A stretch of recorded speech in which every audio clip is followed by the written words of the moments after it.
Welcome back to the channel. In today's video, I'll guide you through the process of installing Docker on your Windows machine. Right now, I'm using Windows 11, but these steps will also work if you are on Windows 10. We'll cover everything you need to know, step by step. So, let's not waste any more time and jump right into the tutorial. First, you'll want to head over to the website docs.docker.com.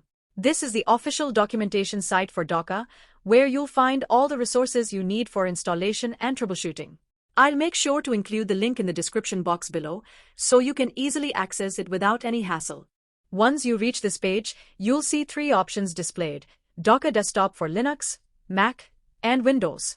I'll click on Windows option. This will take us to the specific instructions and resources needed for a smooth installation on a Windows machine. After that, you'll be taken to a new page where you'll see a blue button for Docker Desktop for Windows. Click on this button, and you'll see that Docker is starting to download. The file is approximately 492 megabytes, so let it download completely. Now, scroll down, and you'll see the system requirements listed.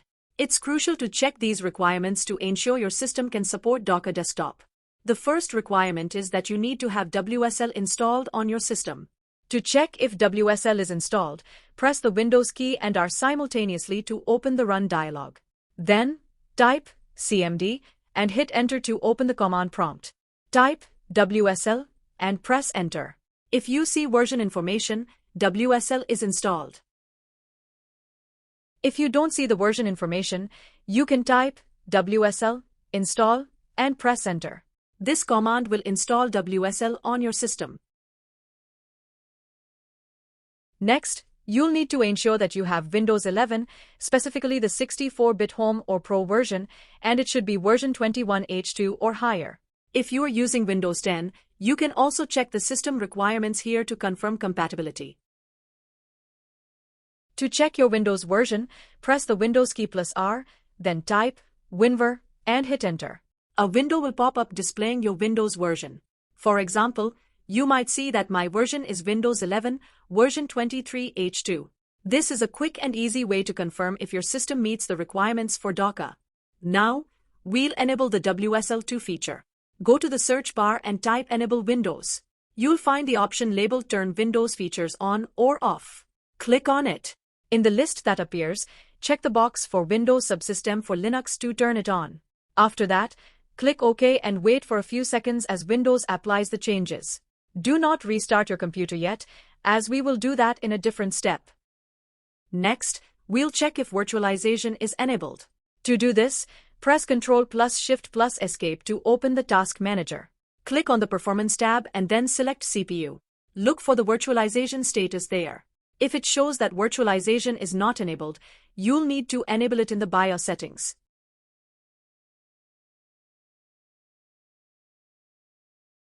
Now that we have all the requirements in place, let's go to the downloaded file, which is an .x file. Click on it, then select Yes when prompted to allow changes.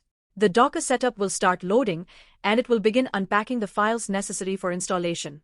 Just wait a moment while Docker installs on your system. Once the installation succeeds, restart your PC. After the reboot, open Docker and accept the terms and conditions. You can also go ahead and accept the recommended settings. After this, the Docker engine will start, and you'll need to wait a few minutes. Eventually, you'll see a screen displaying containers, images, volumes, and so on, indicating that Docker has been successfully installed on your system. If you enjoyed this video, please like and subscribe to my channel. Your support inspires me to create more content like this. I'll see you in the next video, and until then, happy coding!